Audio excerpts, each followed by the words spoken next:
Nous, dans notre communauté, on peut parler de tout. Mais ce qui nous intéresse, c'est ce qu'on est vraiment écouté.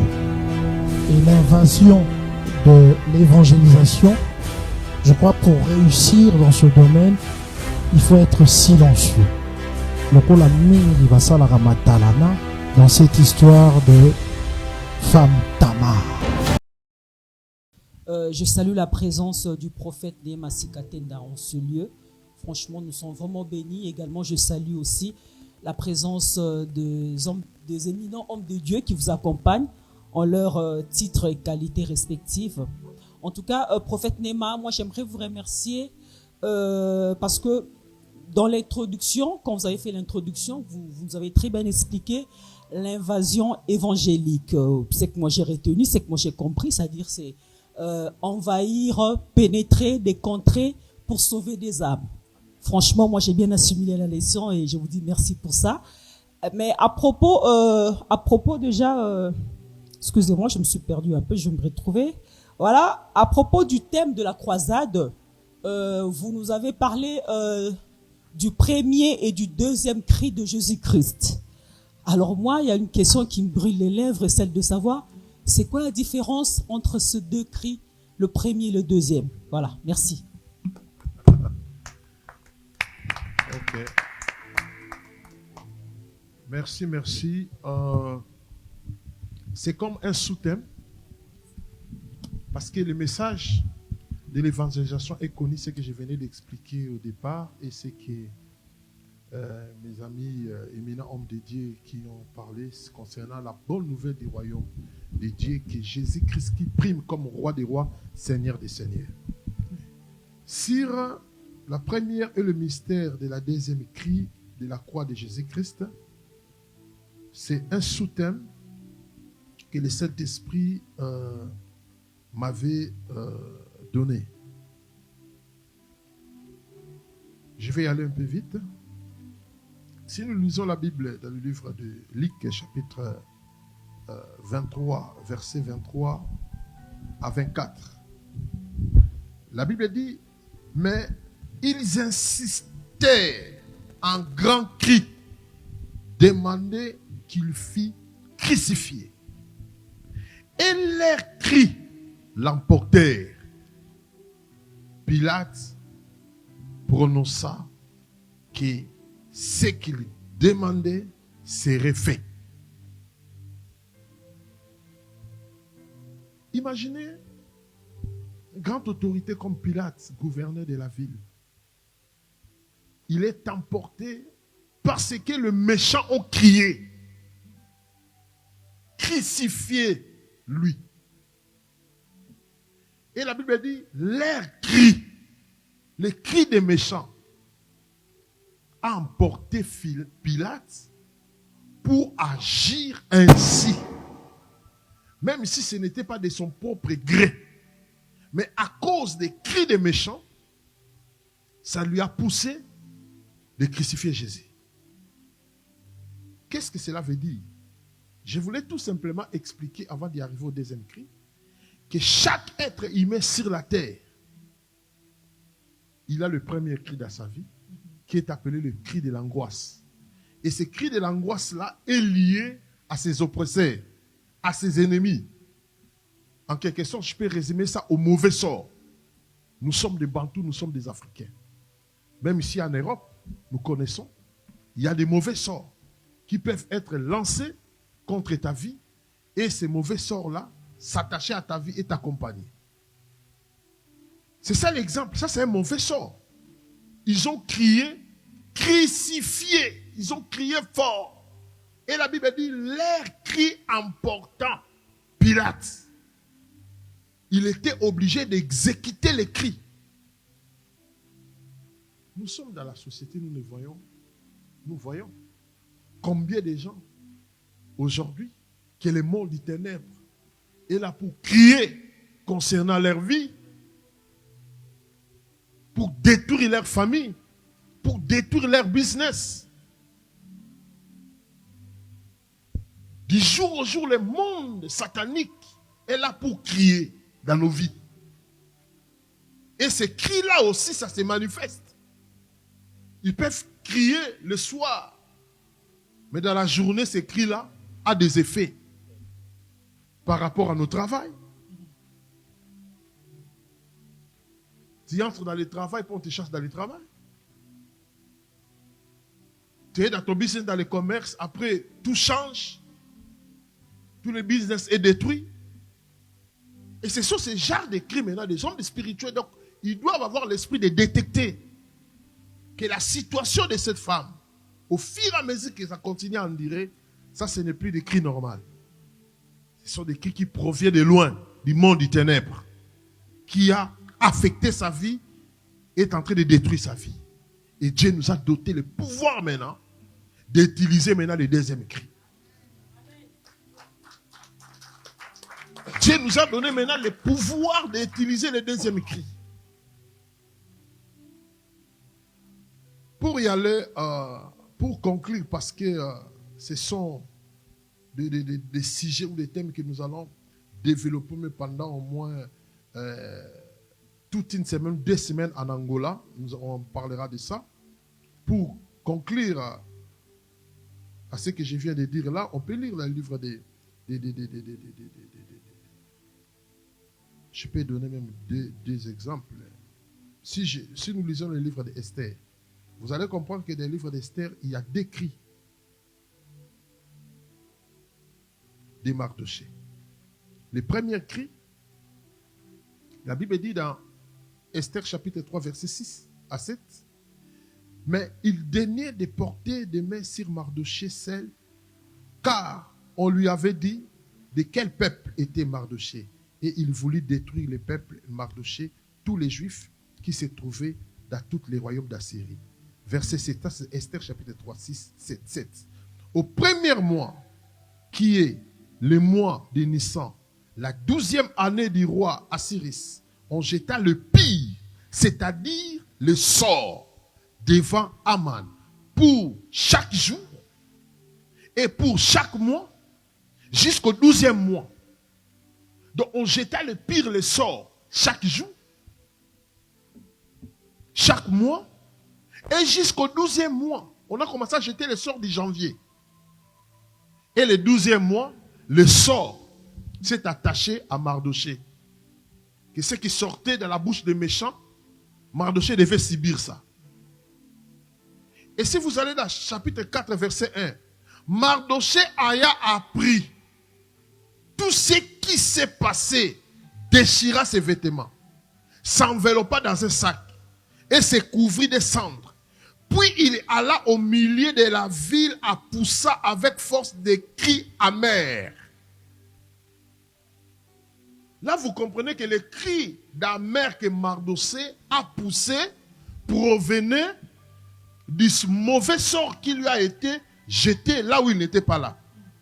Mais ils ont consulté des charlatans, des gens qui invoquent les morts, pour chercher quel jour, du jour au jour, du mois à mois, jusqu'au 12e mois, pour que Mardochée et tous les peuples juifs soient éliminés. Mais lorsqu'il a appris ça, il poussa un cri amer.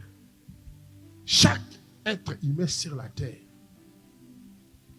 a des moments qu'il pousse des cris amers. Or, des fois nous nous limitons seulement au premier cri. On va y aller se jeter, se confier à des personnes qui ne sont pas appropriées pour nous relever et nous enfoncer encore davantage. Alors si on comprend cela, c'est mieux de s'accrocher à celui qui peut nous donner le deuxième cri. Voilà pourquoi, pour clôturer cette histoire, parce que nous allons développer ça, voilà pourquoi j'invite et j'en profite pour encourager. Quand je suis arrivé aujourd'hui à Paris, il y a eu au moins 10 personnes qui m'ont appris qu'ils ont déjà acheté leur billet pour l'Angola au mois d'août. Parce que les gens viendront partout dans le monde pour ce programme de l'Angola. Pour clôturer cette histoire d'Esther, vous allez comprendre que dans Esther 6, 11, la Bible dit, et Aman prit les vêtements et les cheval, il y revêtit Mardochée. C'est celui-là, Aman, qui est allé consulté les charlatans pour jeter le sort à Mardochée, c'est le même que Dieu a tourné maintenant le match. Il prit les vêtements par l'ordre du roi et le cheval, il y revêtit Mardochée et il promena en cheval à travers la place de la ville et il cria devant lui. Ça, c'est le deuxième cri. C'est ainsi qu'ils l'ont fait à l'homme que le roi veut honorer. Ça veut dire que c'est lui qui avait jeté le mauvais sort. Et cette fois-ci,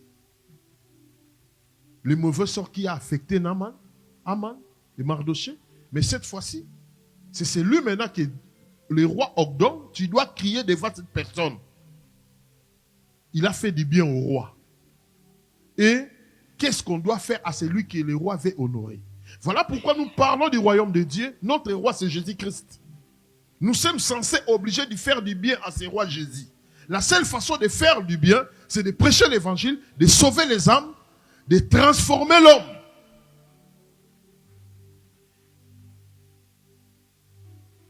Et notre honneur viendra que de ce Jésus-là. Il va ordonner à nos ennemis de nous apporter des vêtements royaux. Et ils vont commencer à pousser des cris devant nous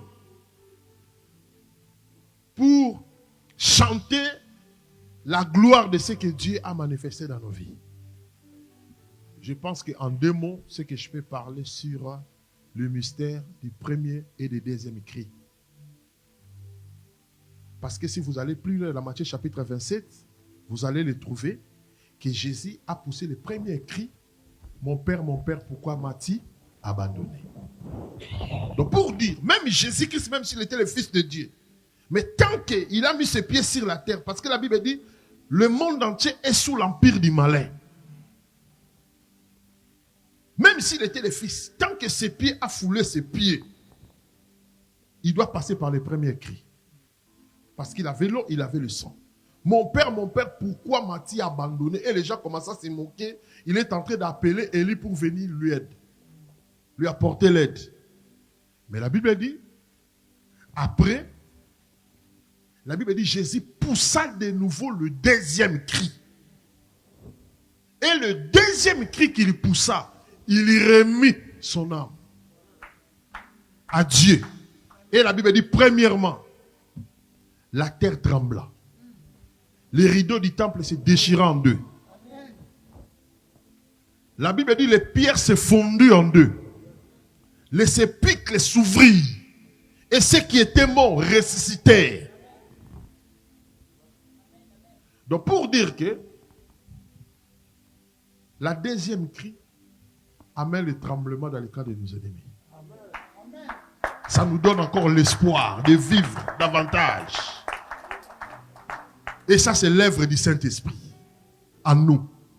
Voilà pourquoi il y a tellement de choses que nous allons expliquer cela. Et on était en train d'y échanger. Je pense que Pasteur Francis, ils peuvent directement entamer pour qu'on passe dans ça. Ouais. Je voulais encore épingler puis ajouter quelque chose par rapport au niveau des cris. Je voulais dire, le premier cri, tout le monde a droit. Parce que le diable, comme le prophète l'a dit tout à l'heure, il peut que nous faire pousser des premiers cris. Des cris de secours. Tout le monde dans sa vie a passé des moments où il s'est dit, ah, yes, ça ne va pas. J'en peux plus. Dans mon mariage, dans mon ministère, dans ma famille. Même si tu ne le dis pas, celui qui sonde l'oreille et le cœur, il voit même des cris du cœur. Mais il y a une personne, si tu le vois, tu cries, même si les gens veulent t'étouffer, cet homme va s'arrêter. Quiconque qui invoquera le nom du Seigneur, il sera sauvé. Bartimée a dit non. Avant, j'y voyais. Dans l'histoire de Bartimée, il n'était pas né aveugle, comme Jean chapitre 9 le dit, un aveugle né de naissance. Mais il voyait, il a perdu la vie. Mais parce que Bartimée connaissait la famille de Jésus. Voilà pourquoi des crières de deuxième cri Ce sont des personnes qui ont la connaissance de qui est Jésus, de quoi Jésus est capable de faire. Parce que dans la dispensation de Dieu, nous sommes au temps du Saint-Esprit. Et la Bible dit, connaissant que Jésus passait, il cria. Les gens voulaient l'arrêter de ne pas crier. N'arrête pas de chercher la face de Dieu. N'arrête pas de prier. N'arrête pas de croire que Dieu existe. Il n'est pas le Dieu du passé. Tu ne seras pas la femme ni l'homme du passé. Il est le même hier, aujourd'hui, éternellement. Il a continué de crier. Et Jésus, voyant sa foi, Jésus s'arrêta. Il y a des cris qui peuvent faire arrêter Jésus. Pour entrer en Jéricho, il y avait des cris. Et des murs ont été embranlés. Il y a des cris qui attirent le regard de Dieu favorablement sur ta vie. Et c'est ça que nous allons développer en Angola. Et je dis que Jésus a dit, que veux-tu que je fasse pour toi? Il est pour nous un secours qui ne manque jamais dans la détresse. Que Dieu vous bénisse. Merci encore une fois. Nous sommes bénis aujourd'hui.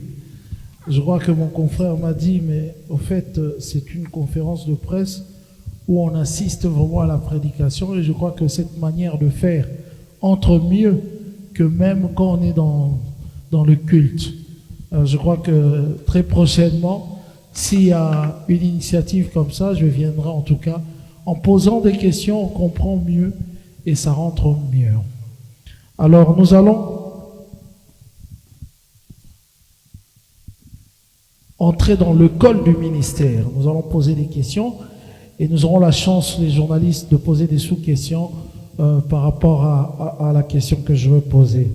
Et c'est une question que je pose pour les 4 orateurs, à part le prophète Sikatenda. Quel est l'impact du salut dans la vie de celui que Jésus-Christ appelle à exercer le ministère? C'est une question posée à l'apôtre Ben, au pasteur Francis Lola, au bishop Bruno et aussi à l'apôtre Florie Mpang. Oui, l'apôtre m'a dit de commencer, mais lui, il est à ma droite. Bon, je peux commencer. D'abord, quand on parle de l'impact, l'impact d'abord c'est quoi? On parle de l'impact du ministère, du salut plutôt, de celui que Dieu a appelé dans le ministère. Là, il s'agit des hommes de Dieu. On ne parle plus de l'évangile, mais de celui à qui Dieu a appelé, a mandaté, et quel est l'impact dans la vie de cet homme-là. Là, maintenant, nous allons revenir sur des témoignages personnels. Moi, Christ m'a impacté. Christ m'a impacté parce que quand j'ai grandissé, j'étais petit, je ne me voyais pas un jour me tenir devant les gens et parler de la part de Dieu. J'aimais Dieu. Je suis issu d'une famille chrétienne. Mais devenir pasteur n'était pas dans mes pensées, ni dans les pensées de mes parents. Mais Christ m'a impacté. Donc, l'impact veut dire, il m'a tellement bouleversé. Et je peux que prêcher Christ. Je peux que annoncer Christ. Je peux que défendre Christ. Donc, dans mon ministère, comme l'apôtre Paul dit, ni la mort, ni la maladie, ni les choses présentes, ni les auteurs, ni les choses à venir, aucune chose ne pourra me séparer de l'amour de Christ. Parce que Christ l'a impacté. Il allait sur le chemin de Damas. Il était croyant, mais il n'avait pas rencontré Christ personnellement. Dans la vie des ministres de Dieu, celui qui a rencontré Christ, au-delà de ce que les hommes peuvent dire, au-delà de ce qu'il peut subir, il doit toujours comprendre que Christ en lui, c'est l'espérance de la gloire. Et il peut aussi aller plus loin, dire que la mort en Christ mes gains. Parce qu'il y a un verset dans le livre d'Apocalypse qui déclare que ceux qui sont morts en Christ se reposent, leurs œuvres les suivent. Moi, personnellement, qui pouvait s'asseoir et m'écouter comme ça si je n'étais pas ministre de Dieu? Je peux que rendre gloire, honneur. Je peux que me plier, me soumettre. Malheur à moi si je ne prêche pas l'évangile. Même s'il y a une seule personne dans l'église, même si tout le monde peut m'abandonner, mais personne ne peut me changer. Parce que cet homme de Galilée m'a impacté. Grâce à lui, j'ai rencontré plusieurs personnes. Dans le passé, ceux qui me connaissent, je suis issu d'une famille quand même connue. Mais la manière dont Christ m'a élevé, j'ai compris que j'ai oublié même ma famille. Parce que c'est Christ qui a fait de moi ce que je suis. Et en retour, j'ai une dette. Malheur à moi si je ne prêche pas l'évangile. Que Dieu vous bénisse. J'aimerais également vous dire que si vous me voyez tel que je suis ici, Jésus a impacté ma vie. Ce que je suis devenu aujourd'hui, ce n'est pas ce que j'étais. Il est allé me prendre dans la boue et il a impacté ma vie. Vous savez, le message par excellence qu'un homme de Dieu doit prêcher, c'est sa propre vie. Il y a d'autres personnes, faites ce que je vous prêche, mais ne faites pas ce que je fais. Ça, c'est un faux message. Celui que Jésus a impacté dans le ministère, dans sa vie, il doit être un message pour le monde. Quand les gens ils te voient, ils voient Jésus au travers de toi. Mais aujourd'hui, nous remarquons qu'il y a beaucoup d'habits dans l'église. Puisque la plupart des gens qui sont en train de prêcher aujourd'hui, ils n'ont pas été impactés. Ils reflètent une autre image. Ils ne reflètent pas l'image de Jésus. Quand quelqu'un, Jésus te trouve, quand Jésus t'affecte dans la vie, tu deviendras une autre personne. Et la Bible nous dit, celui qui est en Christ, il est une nouvelle créature. Toutes les choses anciennes passent et toutes choses deviennent nouvelles. J'ai deux questions pour vous, apôtre Pangui. Que peut-on dire sur le zèle de l'évangile dans la génération actuelle? Et pouvez-vous parler de l'onction du Saint-Esprit et la clé de l'évangélisation? Le zèle de l'évangile. Je crois que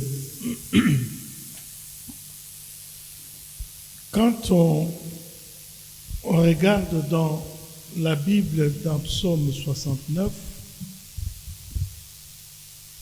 le psalmiste dit que le zèle de ta maison me dévore.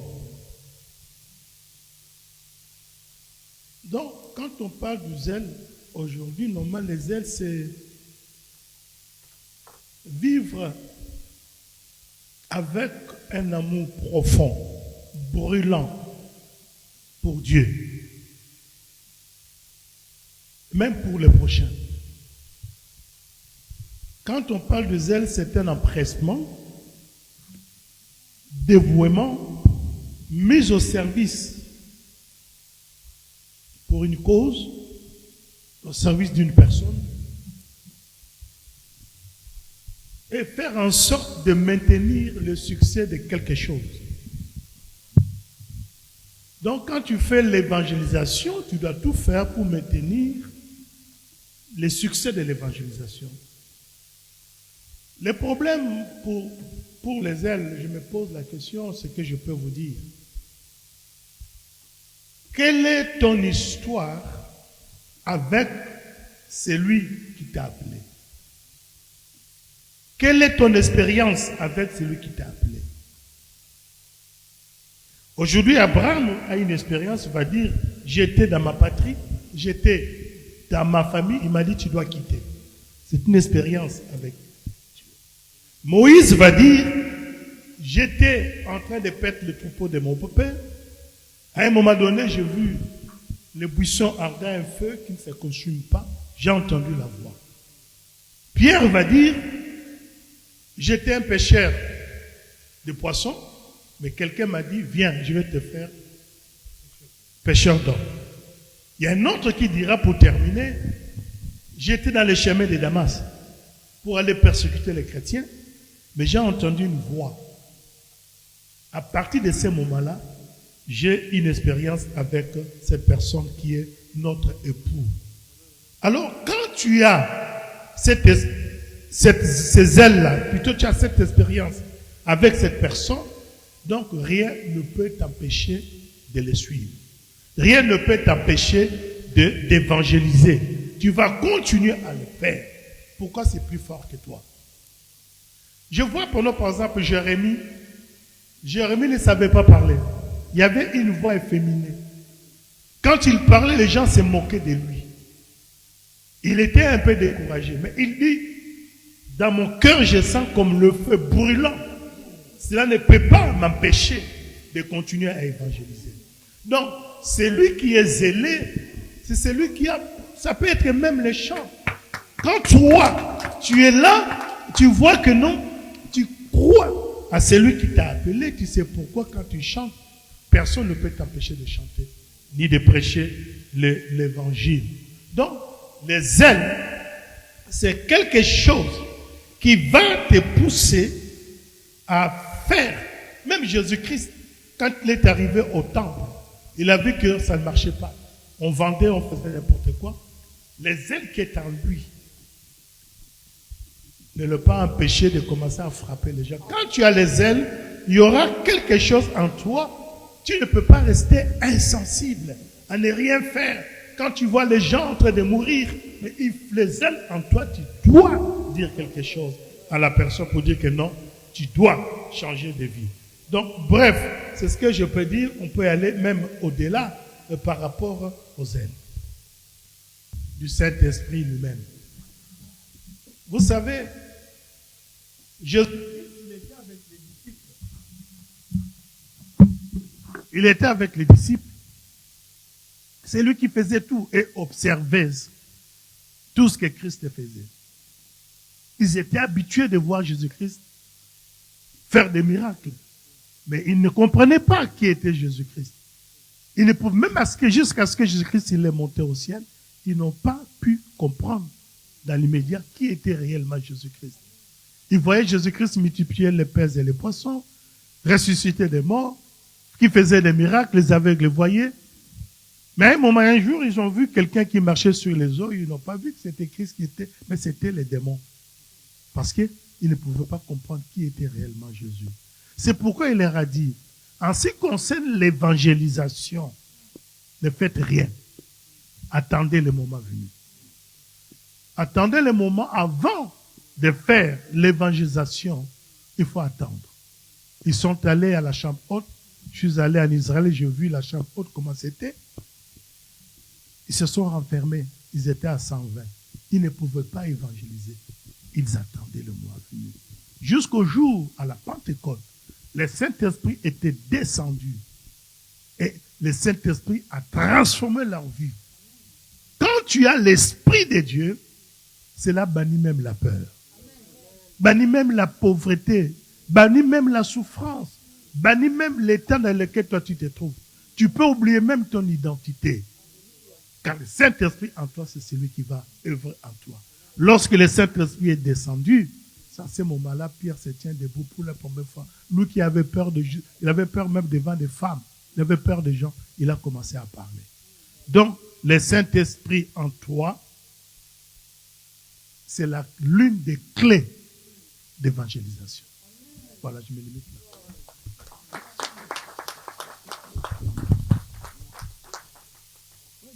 Voilà, je vais m'adresser au bishop Bruno. Étant donné que vous êtes le directeur, alors je vais vous demander de faire un petit exercice. Vous êtes le directeur de l'école de ministère. Alors je vous demanderai, bishop Bruno, qu'il vous plaise de nous présenter l'organisation et les fonctionnements de l'école du ministère. Et bien sûr, quand vous êtes le directeur, je ne demanderai qu'à vous aussi de nous dire quels sont les différents modules que vous proposez. Voilà. Merci. Je vais m'efforcer à répondre à vos questions. Je remercie d'abord le prophète Néman qui me confie cette lourde mission. Par expérience, je suis enseignant dans plusieurs écoles bibliques et l'école du ministère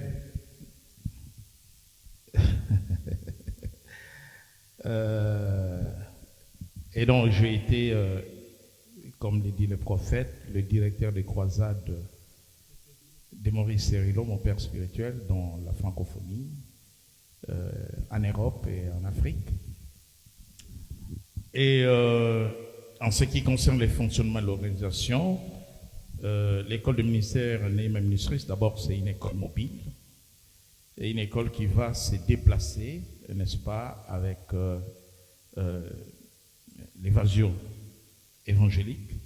Et donc partout où les grandes campagnes vont être organisées, les campagnes d'évangélisation, donc l'école du ministère sera en support pour la formation, n'est-ce pas, des hommes de Dieu et des femmes de Dieu. Et les publics concernés, c'est ceux qui sont appelés aux 5 ministères. Et nous verrons avec les prophètes, il sera possible d'admettre les anciens, les diacres, dans le cadre de la formation continue de cette école de ministère. L'organisation est simple, l'école est constituée d'un service académique, un service administratif, un service pédagogique et d'un corps des enseignants, des formateurs, des professeurs bien pointis et choisis sur base de leur expertise dans les différents domaines de la formation. Donc, c'est une formation continue, c'est-à-dire que une formation qui vient s'ajouter. Nous savons que les pasteurs sont formés, les ministres de Dieu sont formés, mais l'évangile aujourd'hui, il devient contextuel. Il faut s'adapter à l'évolution, aux évolutions sociétales. Et certains ont été formés dans les écoles bibliques à une époque donnée où, par exemple, où on n'avait pas parlé de nouvelles technologies qui peuvent servir aussi de moyens, des outils, n'est-ce pas, d'évangélisation, d'enseignement à distance. Certains ont été formés à une époque où on n'a pas parlé de certaines évolutions sur le plan éthique, par exemple, quand nous prenons certaines questions qui fâchent aujourd'hui, où les églises, les hommes de Dieu doivent aussi se prononcer. Je peux prendre, par exemple, les cas d'euthanasie, par exemple, comment un pasteur peut faire face à une telle question lorsqu'une question comme celle-là est soulevée dans l'église ou dans une famille de l'église. Donc, ça va être des formations vraiment adaptées. Nous allons avoir des modules très spécialisés, tels que la formation sur le leadership, c'est très important. Les pasteurs sont des bergers, sont des conducteurs des hommes. Ils doivent être bien équipés, et bien formés sur la manière de conduire, de diriger, le leadership, et de former aussi. Nous aurons des modules sur la missiologie. Nous sommes appelés, selon les contextes, selon le lieu, à implanter les églises, comment on peut s'adapter à un milieu donné. Le pasteur qui vient implanter une église à Paris n'aura pas la même perception que celui qui va implanter une église, par exemple au Mozambique ou à Washington.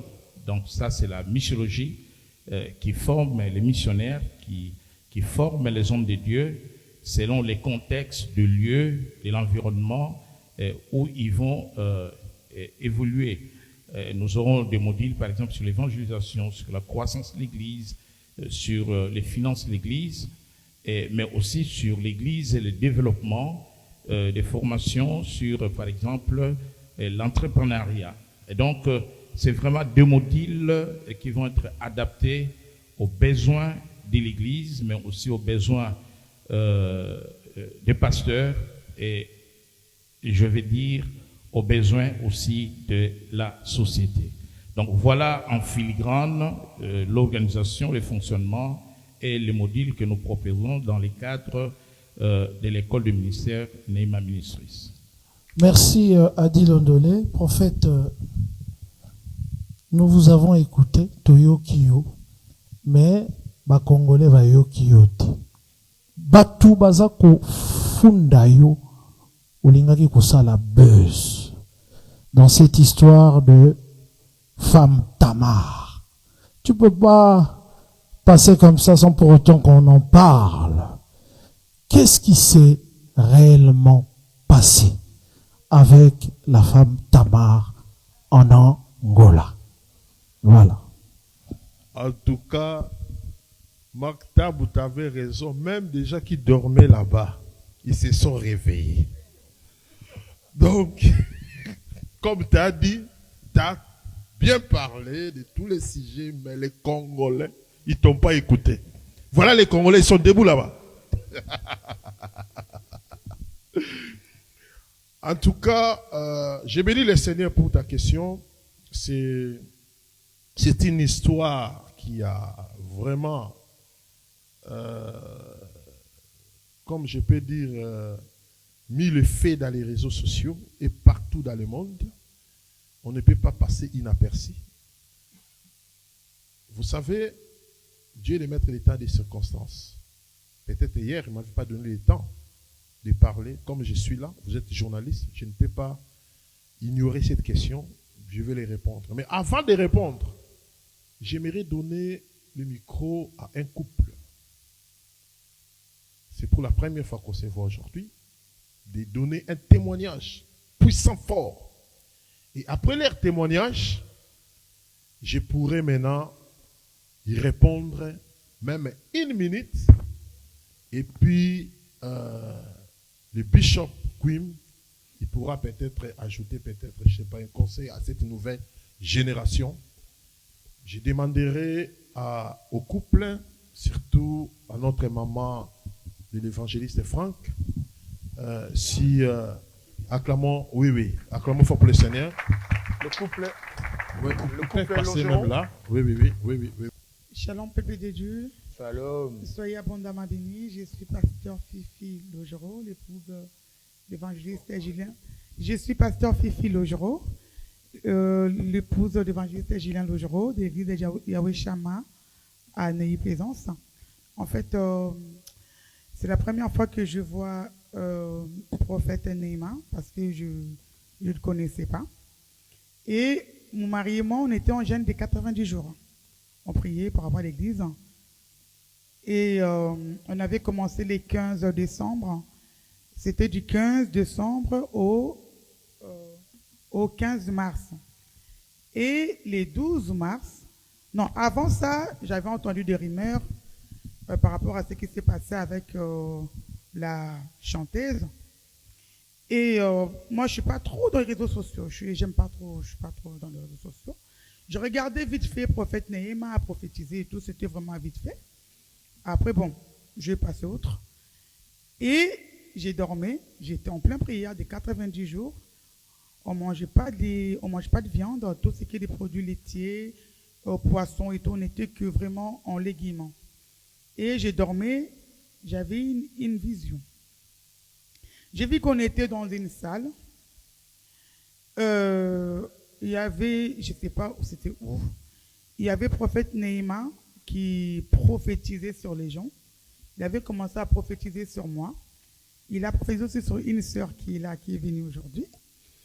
Et il y avait un aigle derrière lui. Et cet aigle-là lui donnait à manger.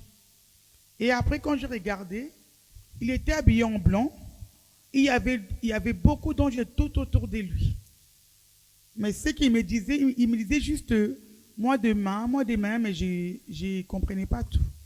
Après, quand je me suis réveillée, j'ai dit à ma soeur qui est en train de filmer, j'ai dit, j'ai rêvé des prophètes Néhéma, mais je ne les connais pas, j'ai entendu des rumeurs et tout. Je ne sais pas si c'est un vrai ou un faux homme de Dieu, mais après 90 jours de jeûne, je suis sûr que cet homme-là, c'est un vrai homme de Dieu. Parce que mon mari, ici, il y a aussi certaines personnes de membres d'église qui sont là. Moi, quand je dis Dieu m'a dit, ce n'est pas des blagues. Ils peuvent témoigner. Je dis, bon Seigneur, si tu veux réellement que je parle à cet homme, fais que je raconte cet homme. On a commencé la prière, mon mari et moi. Je suis allé sur Internet. J'ai tapé prophète Néhéma. J'ai regardé vite fait les prédications et tout. Et après, j'ai vu un numéro d'un homme de Dieu comme ça. J'ai dit, bon, je vais quand même appeler pour avoir le numéro du prophète. Et après cela, j'ai prié à Dieu. Je dis, Seigneur, si tu veux qu'on raconte cet homme, mon mari et moi, parce que moi, je vais parler à cet homme, pourquoi l'aigle est derrière lui? Et pourquoi les anges étaient tout autour de lui? Et Dieu me confirme que c'est un vrai homme de Dieu. Et j'ai eu un homme de Dieu, il m'a donné les numéros du secrétaire du prophète. Et on était dans les Cides, en vacances vers Nice, avec mon mari et moi. J'avais demandé un signe. Je dis, Seigneur, là on est en vacances, mais nous-mêmes quand on est en vacances, on est toujours en prière. Et j'ai demandé un signe. Je dis, Seigneur, si réellement cet homme, c'est toi qui as mis sur notre schéma, et si vraiment tu veux nous parler, parce qu'on était en 40 jours, non, à 40 jours de jeûne pour l'église, parlez-nous derrière cet homme, fais que je raconte cet homme. Et quand j'ai appelé ma famille au Congo, ils m'ont dit, raconter cet homme, c'est très compliqué, hein. J'ai dit, bon, moi, histoire de compliquer là, ça ne me concerne pas. Moi, je vais faire vraiment ce que les saints me dit de le faire. Et après, voilà, j'étais là et tout. Mon mari, il venait de finir de faire son live. Et j'ai vu le secrétaire du prophète, il m'a appelé et il m'a dit, il y a prophète qui souhaiterait vous parler. En plus, il venait juste de la prière. Et du coup, on s'est parlé et tout. Et voilà. Que Dieu vous bénisse. Merci beaucoup. Merci. Je ne sais pas si vous avez ajouté. Moi je voudrais juste ajouter que, comme les gens, quand ils viennent dans notre église, moi je dis toujours, priez notre état d'âme. N'écoutez pas les rumeurs, n'écoutez pas ce que vous entendez. Priez le Dieu des cieux qui connaît toutes choses. Parce que on se connaît, c'est la première fois qu'on se voit. Mais mon épouse, quand elle a Dieu qui lui parle, c'est pas parce que c'est mon épouse que je dis ça, hein, mais c'est 100% vrai, quoi. Ça veut dire que tous les gens, à chaque fois qu'il y a un message du Seigneur sur quelqu'un, jamais elle dira Dieu m'a dit. D'ailleurs, faut pas rigoler avec Dieu m'a dit, hein, si ce n'est pas vrai. Hein. Quand Dieu te parle, tu sais que Dieu t'a parlé. Trop de gens s'amusent avec Dieu m'a dit. Hein. Donc si je suis là, je sais que cet homme, c'est Dieu qui nous a connectés aujourd'hui. C'est tout ce que je voudrais ajouter. Si, et je bénis Dieu de cette silence que le Saint-Esprit m'avait donné pendant toutes ces périodes, peut-être c'était dit à ça. Peut-être si je me suis précipité pour y entrer dans toutes ces polémiques des réseaux sociaux pour dire je suis un vrai ouin, ceci, cela. Peut-être je voulais parler de moi-même comme Jésus-Christ a dit, si je parle de moi-même, ça veut dire mon témoignage est faux. Mais écoutez plutôt les témoignages des gens, c'est qu'ils parlent de moi. Écoutez. N'écoutez pas mon témoignage sur moi, mais écoutez ce que les gens parlent de moi. Moi, je donnerai seulement un conseil à cette génération. Une génération perdue. Une génération qui a besoin d'aide. La Bible dit, il est venu parmi les siens ne l'ont pas reçu.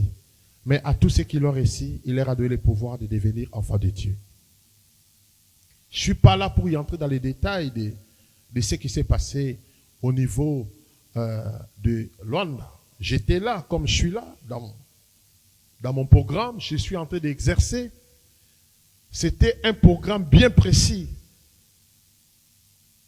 vendredi prophétique, j'ai enseigné sur la prophétie et démonstration de la prophétie. C'était au moins pendant 3 mois. Ça veut dire chaque vendredi, pendant 3 mois. Et la servante de Dieu s'est présentée. Je ne la connaissais pas. Je pense que tout à l'heure, notre maman, malgré qu'elle est du Congo, on voit déjà qu'elle est dans un autre monde. Elle s'est mariée à notre frère français. Il est dans un autre monde. Mais elle est du Congo. Ça ne m'a pas dérangé de dire qu'elle ne me connaissait pas. Je dois faire tout un problème. Parce qu'elle a dit qu'elle ne me connaissait pas. Non. Elle a le droit de me connaître. Comme s'il n'a pas le droit aussi de ne pas me connaître. Donc elle ne me connaissait pas. Moi, je crois qu'elle ne me connaissait pas. La même chose ici, moi, je ne connaissais pas. Comme je suis là, je vois la sœur. Elle y entre avec beaucoup de gens. Assis là. J'étais arrivé à la fin. Et c'est là où le Saint-Esprit me donna le message de tout ce que vous avez vu là. Bon, elle a agi comme elle avait agi. Mais moi, j'avais fait mon travail. Et ceux qui ont suivi ces messages-là, c'était juste pour le faire sortir dans la situation qui va y arriver à la suite des temps. Toutes ces choses qui venaient de se passer là. Donc, comme je venais de dire, qu'il est venu parmi les cieux, les cieux ne l'ont pas réussi, mais à tous ceux qui l'ont réussi, il a donné le pouvoir de devenir enfant de Dieu. En quelque sorte, je peux dire, si cet événement n'est pas réalisé, ou l'événement-là des réseaux sociaux ne s'est pas passé, on ne pouvait pas recevoir le couple aujourd'hui. Parce que le couple a connu le prophète Néhéma à travers cet événement. C'est là où il a découvert qu'il y a un prophète qui s'appelle Néhéma. Donc s'il n'y avait pas tous ces bruits, la dame ne voulait pas aussi me connaître. Donc, on peut dire que Nzambe a beti kotoyo, a bibisi makamone kotoyo. Il a créé une circonstance pour peut-être visiter aussi. Elle n'est pas la seule. On avait reçu aussi une dame qui travaille ici à l'affaire étrangère. C'est une dame africaine. À partir de cet événement-là, on m'a contacté depuis Kinshasa. Elle avait des problèmes. Et elle était convaincue que c'est le prophète Néhéma qui doit prier pour moi juste à travers cet événement-là. Pendant que le monde était en mouvement. Mais Dieu continuait à révéler à ses enfants et à appeler ses enfants. Donc aujourd'hui, je pense que nous venons d'écouter les fruits. Le fruit de cette... qu'est-ce que je peux appeler ça? De cet événement. Donc, dans cet événement, Dieu est en train de sauver, de se révéler pour montrer au monde réellement que le prophète Néhéma, c'est son envoyé. Et je peux donner le micro au bishop pour essayer, mais je donne les conseils à cette génération, en tout cas, d'essayer d'être un peu humble. Humble, de chercher Dieu avec... Laissez-moi entre parenthèses. Il y a 7 ans passés, il y a un jeune serviteur a reçu la vision d'y aller arranger la route de Mangengengue. Il prie Dieu. Dieu lui dit, va chercher le prophète Néhéma. Après avoir y arrangé, c'est lui qui va inaugurer la route de Mangengengue. C'était pour la première fois que j'arrive à Mangengengue. J'arrive à Mangengengue, j'ai coupé les rubans et on est monté jusqu'en haut. Or, pour monter là, les gens, j'étais obligé de faire toute une journée pour y arriver là. Et j'ai béni et on a profité pour y monter là, pour faire la prière. Pendant que je faisais la prière, Dieu m'a donné un message. Il dit, tous les gens qui sont montés ici dans la montagne de Mangengengue, Dieu me dit, ma présence ici, Dieu vous a donné des réponses. Descendez avec moi. Aujourd'hui, vous allez terminer vos programmes de jeûne et prière. C'était pour la première fois que j'étais surpris. À Mangengengue, il y a des gens qui jeûnent pendant une année. Les gens qui ont resté là-bas pendant 2 ans. D'autres 3 ans. D'autres 5 ans. Ils ne descendent pas. Ils sont toujours là à Mangengengue. Et j'ai compris pourquoi Dieu m'avait donné le message. Or, il y avait maintenant un groupe de prophètes. Ils ont commencé, selon eux, à dire que non. Oh, mais ces prophètes Néhéma, il aime se prendre pour qui? Il ne connaît pas nos problèmes. Il ne connaît pas notre intimité avec Dieu. De nous dire de descendre. Non, non, non, non, vous aventir là. Ils ont commencé à déplacer le langage. Bon. Les gens qui ont écouté, je connais un serviteur de Brazzaville, il a amené à peu près tous les leaders de son église. Ils ont fait que 3 jours, quand ils ont écouté le message, ils devaient faire 21 jours. Ils ont dit, comme Dieu a parlé par le prophète, nous devons descendre. Et ils ont vu les résultats. Après 7 ans, parmi le groupe de gens qui avaient contesté, il s'est retrouvé à Ouganda parce qu'il devait continuer son chemin pour l'Europe. Il était dans une réunion. Il y a un prophète qui lui dit, toi, mets-toi debout. Il dit, Dieu t'avait visité à travers un prophète dans ton pays, pendant que tu étais dans la montagne. Mais vous avez insulté cet homme. Vous l'avez négligé. Or, c'était le jour où ta vie devait passer dans une autre dimension. Tu as fait déjà combien d'années ici à Ouganda? Il dit, j'ai fait plus de 7. Elle a dit oui. Parce que tu avais contesté la personne que Dieu avait envoyée. Si tu ne veux pas mourir ici à Ouganda, perdre ton temps pour rien, tu dois aller chercher, retourner dans le pays pour chercher ces prophètes-là pour demander pardon, qu'ils prient pour toi. Et j'avais reçu la famille de cet homme dans l'église pour demander pardon pour le prophète. Ils ont apporté l'offrande que le prophète avait envoyée. Tout ça, c'était pourquoi il est venu parmi les siens. Les siens ne l'ont pas reçu. Mais à tous ceux qui l'ont reçu, il leur a donné le pouvoir de devenir enfants de Dieu. Ça doit donner le conseil à cette génération. Merci beaucoup pour avoir répondu à les questions des journalistes ici présents. Donc, il y avait le Samartabou, il y avait Anelka Bafossette, il y avait Marlène Kassanga, Mathilde Dubois, évidemment. Clotilde, pourquoi je dis Mathilde? La Clotilde Dubois, et évidemment Mvwemba. Et nous, on remercie les pasteurs. On remercie également les pasteurs ici présents et les apôtres, notamment Francis Lola de l'église de la volonté de Dieu, le bishop Bruno Nkwini, qui est le pasteur principal du Centre international d'évangélisation Le Jubilé. Nous avons 2 apôtres donc qu'on remercie également, l'apôtre Ben Kanga et l'apôtre Flory Pangui de l'église Arche de l'Éternel. Et bien sûr, on remercie donc le prophète Neymar pour nous avoir fait part donc de l'invasion évangélique et notamment l'école du ministère en Angola.